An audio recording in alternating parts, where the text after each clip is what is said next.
Hi everyone, Monika kitchen হোমে সবাইকে স্বাগতম। এদিকে দেখো আমি ছোট ছোট আলু নিয়ে নিয়েছি। এবার এটা ছাড়িয়ে ধুয়ে নিয়ে নিয়েছি। এটা কাঁটা চামচের সাহায্যে এইরকম হবে।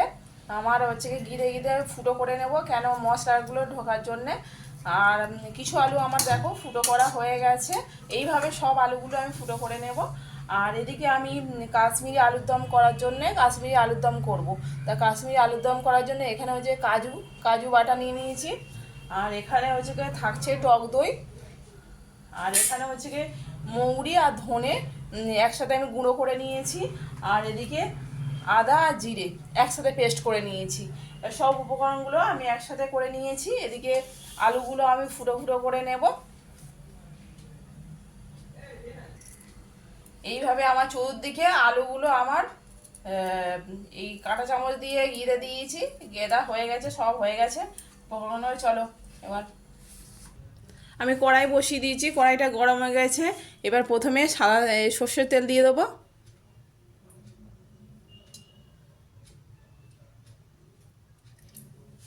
সর্ষের তেল দিয়ে দিলাম, আলুগুলো ভেজে নেব। তেলটা আমার গরম হয়ে গেছে, আলুগুলো দিয়ে দেবো, আলুগুলো ভেজে নেব।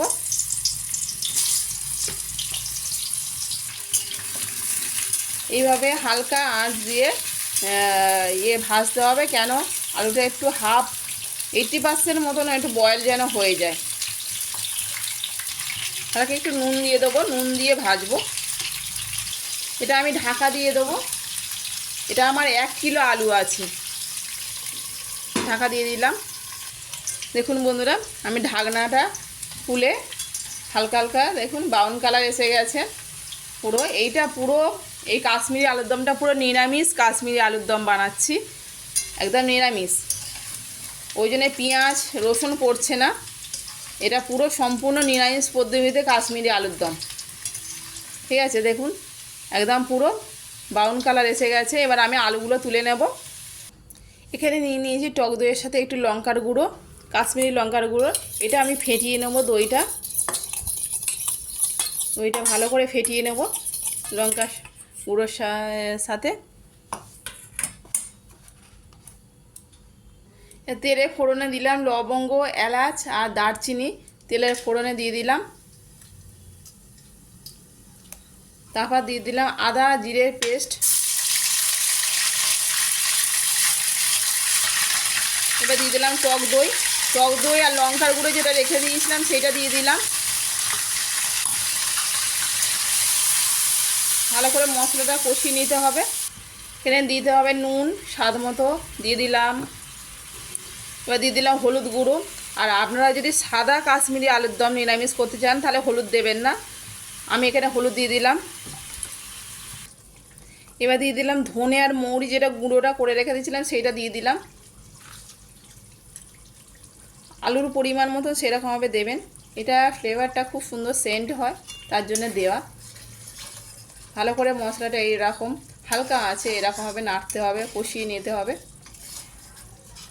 আমার মশলা থেকে তেল ছেড়ে দিয়েছে, মশলাটা কষানো হয়েছে। এবার কাজু যেটা পেস্ট করেছিলাম সেই কাজুর পেস্টটা দিয়ে দিলাম।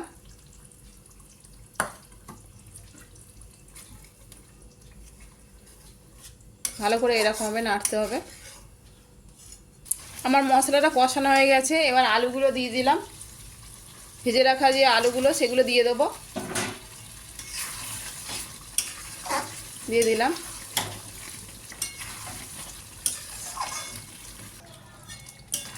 আলুটা একটু কষানো হয়ে গেছে। আমি একটু সামান্য অল্প করে জল দিয়ে দেবো,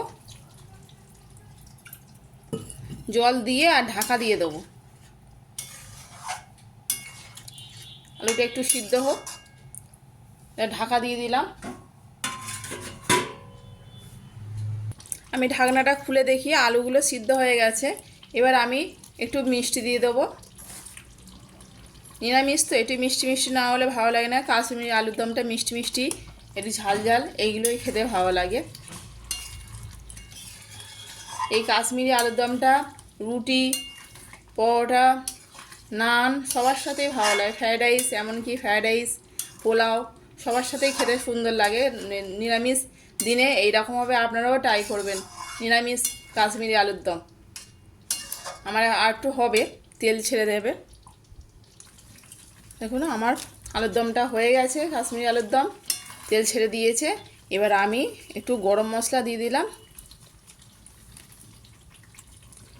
এবার কস্তুরি মেথি একটু দিয়ে দিলাম, একটু ডলে নিলাম, নিয়ে ওপর থেকে ছড়িয়ে দিলাম। দিয়ে আমার রেসিপিটা হয়ে গেল। কেমন লাগলো জানিও বন্ধুরা। দাদা ভাই খাচ্ছে, খেতে দিয়েছি, কেমন হয়েছে? খুব সুন্দর। আপনারাও আপনারা এইভাবে ট্রাই করে দেখুন, বাড়িতে বানিয়ে খাবেন, খুব সুন্দর হয়েছে। ফ্রাইড রাইসের সঙ্গেও খেতে পারেন, রুটির সঙ্গেও খেতে পারেন।